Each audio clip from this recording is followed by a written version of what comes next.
दानवीर कर्ण। कर्ण कुंती का पुत्र था। पांडु के साथ कुंती का विवाह होने से पहले ही इसका जन्म हो चुका था। लोक लज्जा के कारण उसने यह भेद किसी को नहीं बताया और चुपचाप एक पिटारी में रखकर उस शिशु को अश्व नाम की नदी में फेंक दिया था। इसके जन्म की कथा बड़ी विचित्र है।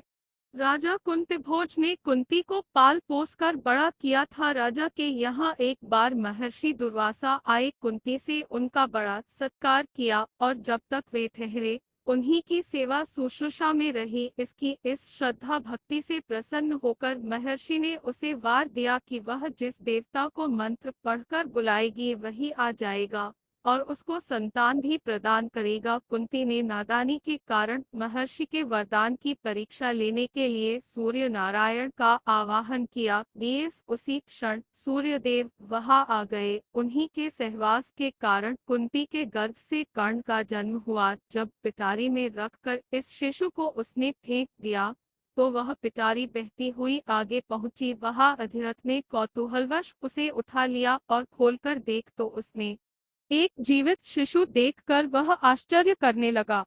अधिरथ उस शिशु की निरीह अवस्था पर करुणा करके उसे अपने घर ले आया और उसका पालन पोषण करने लगा। उसने उसे अपनी संतान समझा। बालक के शरीर पर कवच कुंडल देखकर उसको और भी अधिक आश्चर्य हुआ और तभी उसे लगा कि वह बालक कोई होनहार राजकुमार है। उसने उसका नाम वसुसेन रखा। वसु का अर्थ है धन, कवच कुंडल रूपी धन उसके पास था। विधाता ने ही उसको इसे दिया था, इसलिए उसका नाम वसुसेन उचित ही था। वसुसेन जब कुछ बड़ा हुआ तो उसने शास्त्रों का अध्ययन करना आरंभ कर दिया। वह सूर्य का उपासक था। प्रातः काल से लेकर संध्या तक वह सूर्य की उपासना ही किया करता था। दानी भी बहुत बड़ा था। उपासना के समय कोई भी आकर उससे जो कुछ भी मांगता वह बिना हिचकिचाए उसको दे देता था। अमूल्य से अमूल्य वस्तु से उसको मोह नहीं था। उसका गौरव तो दानवीर कहलाने में था और अपने कृत्यों से उसने वास्तव में यह सिद्ध भी कर दिया कि वह दानवीर था। उसके समान दानी कौरवों और पांडवों में और कोई नहीं था। उसका परिचय तो हमें उस समय मिलता है जब इंद्र ब्राह्मण का वेश धारण करके उसके पास उसकी अमूल्य निधि कवच कुंडल मांगने गया था। उस समय कर्ण ने देवराज का स्वागत किया था और सहर्ष अपने कवच कुंडल उतार कर दे दिए थे। दान करते समय अपने हित या अहित विचार वह नहीं करता था। यद्यपि सूर्य भगवान पहले उसे मना कर चुके थे कि वह इन कवच कुंडलों को किसी को भी न दे, लेकिन दानवीर कर्ण किसी याचक को निराश करके वापस लौटाना तो जानता ही नहीं था। कर्ण के इस साहस के कारण ही उसका नाम वैकर्तन पड़ा था। यदि इस कवच कुंडलों को वह नहीं देता तो कोई भी योद्धा उसे युद्ध में परास्त नहीं कर सकता था। इंद्र ने अर्जुन के हित के लिए ही इनको मांगा था, क्योंकि इनके बिना अर्जुन कभी भी उसे नहीं हरा सकता था। फिर भी उसके इस अद्वितीय गुण से प्रभावित होकर इंद्र ने उसको एक पुरुषघातिनी अमोघ शक्ति दी। उस शक्ति से सामने का योद्धा किसी भी हालत में जीवित नहीं बच सकता था और उसको कर्ण ने अर्जुन के लिए रखा था। लेकिन श्री कृष्ण ने चाल चली और कर्ण की उस शक्ति को घटोत्कच पर चलवाकर अर्जुन के जीवन पर आए इस खतरे को सदा के लिए मिटा दिया। घटोत्कच जो आकाश में विचरण करके कौरवों पर अग्नि की वर्षा कर रहा था और जिसने एक बार तो सारी सेना को पूरी तरह विचलित कर डाला था, शक्ति लगते ही निर्जीव होकर पृथ्वी पर गिर पड़ा। धनुर्विद्या में कर्ण अर्जुन के समान ही कुशल था। एक बार जब महाराज धृतराष्ट्र की आज्ञा से कौरव पांडवों की अस्त्र शिक्षा की परीक्षा के लिए एक समारोह किया गया था, तो अर्जुन ने अपने अस्त्र शिक्षा के कौशल से सबको चकित कर दिया था। उसने ऐसी ऐसी क्रियाएं कर दिखाई थी कि किसी भी योद्धा की हिम्मत नहीं होती थी कि उसका जवाब दे सके। एक विजेता की तरह के कौशल दिखाकर वह प्रशंसा लूट रहा था। दुर्योधन उस समय हतप्रभ होकर चुपचाप बैठा था। अर्जुन का सा कौशल दिखाना उसके सामर्थ्य के भी बाहर था। उसी समय कर्ण वहां आ पहुंचा और उसने मैदान में आकर अर्जुन को ललकारा, अर्जुन जिस कौशल के बल पर तू यहाँ सबको चकित कर रहा है और सभी से प्रशंसा लूट रहा है, उसे मैं भी करके दिखा सकता हूँ। यह कहकर उसने धनुष पर बाण चढ़ाकर वही सब कुछ कर दिखाया जो अर्जुन ने किया था। चारों ओर से कर्ण की जय जयकार होने लगी। दुर्योधन का चेहरा अर्जुन के प्रतिद्वंद्वी को देखकर खिल उठा। उसने उसे हृदय से लगा दिया। उसने उसे अर्जुन के साथ द्वंद्व युद्ध करने के लिए प्रेरित किया। दुर्योधन की बात मानकर उसने अर्जुन को इसके लिए चुनौती दी। अर्जुन द्वंद्व युद्ध के लिए तैयार हो गया। अब झगड़ा बढ़ने की आशंका थी, इसलिए कृपाचार्य ने बीच में हस्तक्षेप करते हुए कहा कि राजकुमार के साथ राजकुमार का ही द्वंद्व युद्ध हो सकता है। क्योंकि कर्ण सूत के द्वारा पाले हुए हैं, इसलिए इनके गोत्र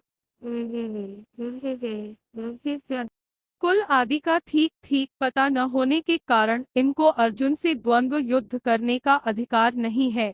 बस यह ऐसी समस्या थी जिसको कर्ण हल नहीं कर सकता था। वह हक्का बक्का सा अर्जुन का मुंह तार का रह गया। दुर्योधन को भी इससे धक्का लगा, क्योंकि कर्ण के द्वारा अर्जुन का मान चूर्ण करने की उसकी ही तो योजना थी। जब कर्ण इस दुविधा में पड़ा हुआ आगे अपने पैर नहीं बढ़ा सका तो दुर्योधन ने उसे राजाओं की श्रेणी में लाने के लिए अंग देश का राज्य दे दिया। राजा होने के नाते अब वह अर्जुन या अन्य किसी राजकुमार के साथ युद्ध कर सकता था। वह इसके लिए उतारू भी था, लेकिन संध्या होने के कारण यह वाद विवाद थम गया और सब अपने अपने घर चले गए।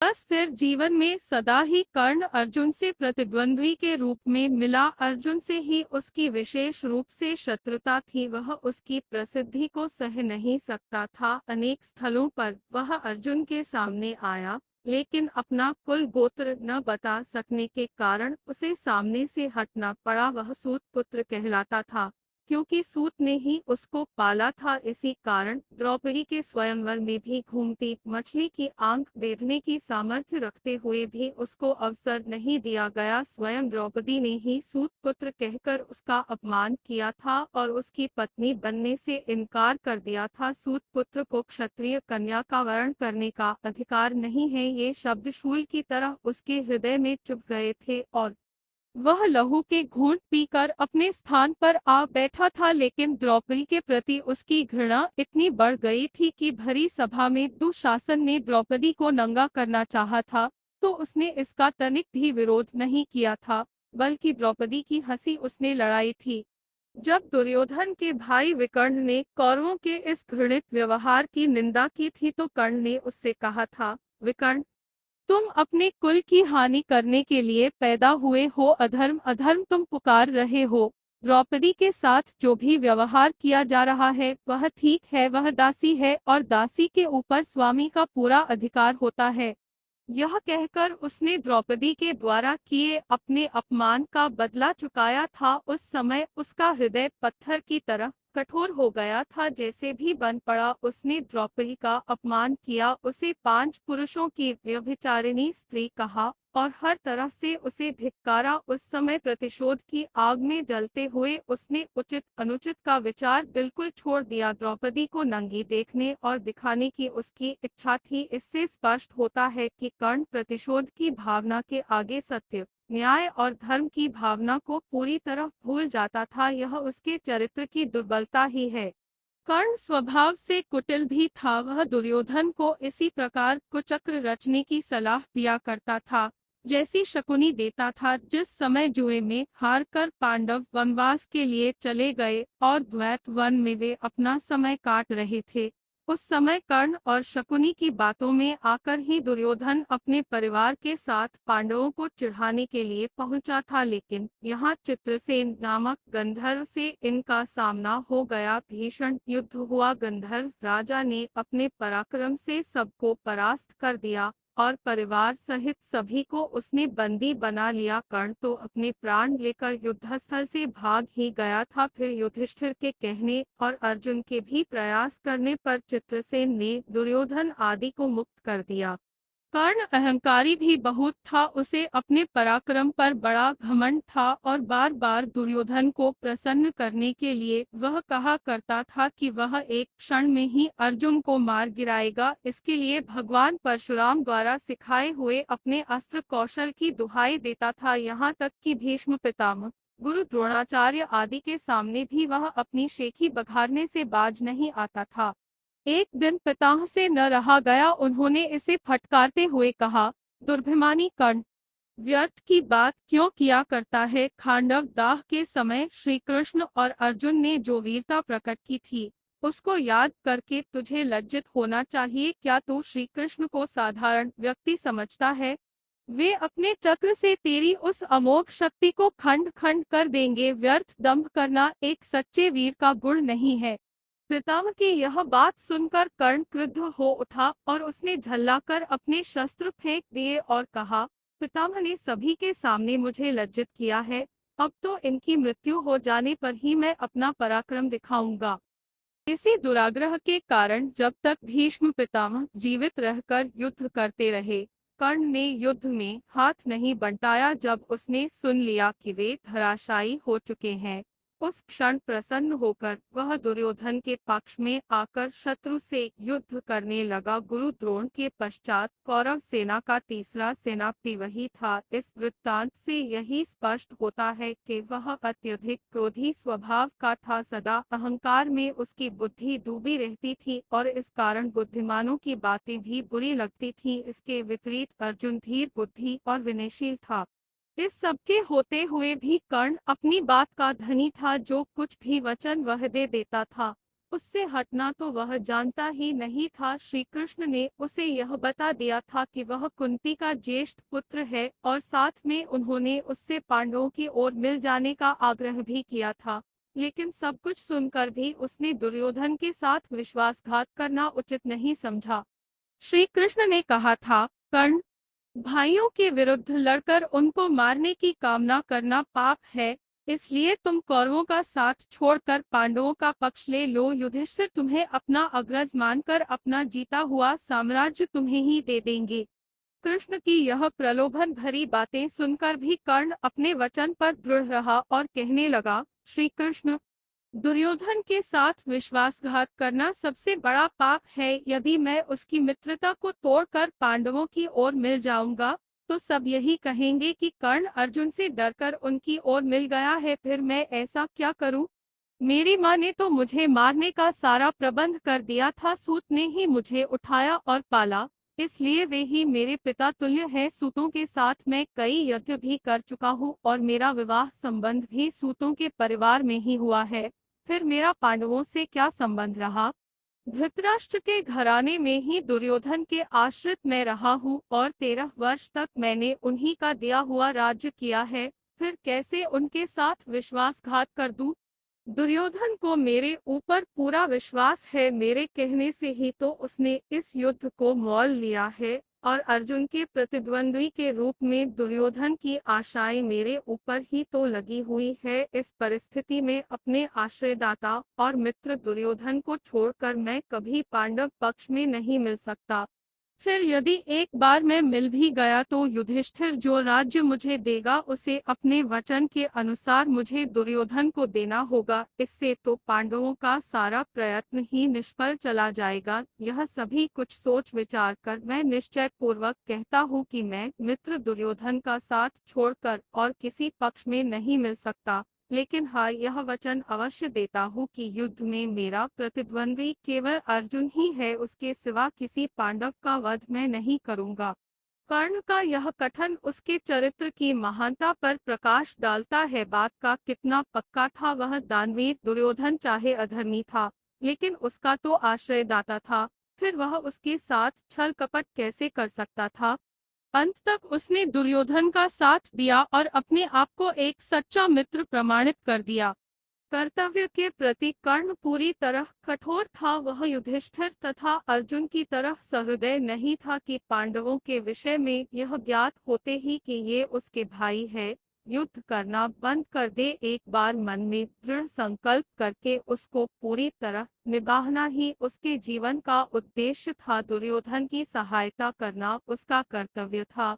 इससे पांडवों के प्रति जागृत हुआ भ्रातृत्व भाव भी उसे विचलित न कर सका और फिर भी अर्जुन के प्रति कठोर और ईर्ष्यापूर्ण दृष्टि उसकी बनी ही रही। यहाँ तक कि स्वयं माता कुंती ने जाकर कर्ण को अपनी ओर मिलाने की इच्छा प्रकट की थी।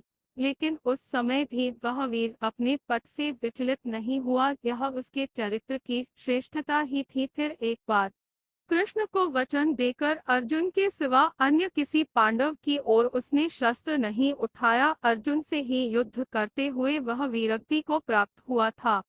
महाभारत युद्ध में भी उसकी वीरता देखकर स्वयं श्री कृष्ण उसकी प्रशंसा करने लगे थे। कितनी ही बार वह अर्जुन के रथ को पीछे हटा देता था जब तक वह सेनापति रहा। अर्जुन बार बार उसके प्रहारों से विचलित हो उठता था। उसकी समझ में नहीं आता था कि वह कैसे इस परम योद्धा को परास्त करे। अंत में पूरी तरह निराश होकर उसने कृष्ण की ओर देखा। कर्ण के रथ का पहिया जमीन में धंस गया था, वह उसे निकालने का प्रयत्न कर रहा था। उसी समय कृष्ण के इशारा करने पर अर्जुन ने अन्याय का आश्रय लेकर उसका वध किया, नहीं तो उस वीर को मारना बहुत कठिन था। फिर यदि उसके हाथ में इंद्र की वह अमोघ शक्ति होती तो फिर उसको कोई भी पराजित नहीं कर सकता था, और यह निश्चय था कि वह अर्जुन का वध करके विजय का शंख फूंक देता।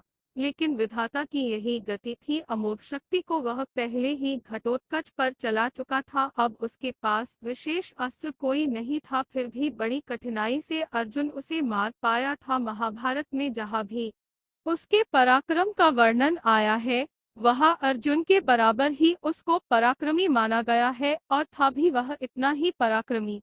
कर्ण के पराक्रम में धब्बा लगाने वाली एक बात यह है कि वह कपटी भी था। वह सदा सत्य और न्याय का ही आश्रय नहीं लेता था। उसने अल्पवयस्क राजकुमार अभिमन्यु का चक्रव्यूह के भीतर औरों के साथ मिलकर वध किया था। उसी ने उसके धनुष को काट गिराया था, और फिर उस निहत्थे बालक पर 6 महारथियों ने मिलकर आक्रमण किया था, जिनमें से एक वह भी था। निहत्थे बालक की हत्या करने का अपराध सदा उसके चरित्र के साथ लगा रहेगा। इसीलिए इतना पराक्रमी होने पर भी कर्ण अर्जुन की तरह महापुरुष की कोटि में नहीं आ सकता। उसका हृदय कलुषित था।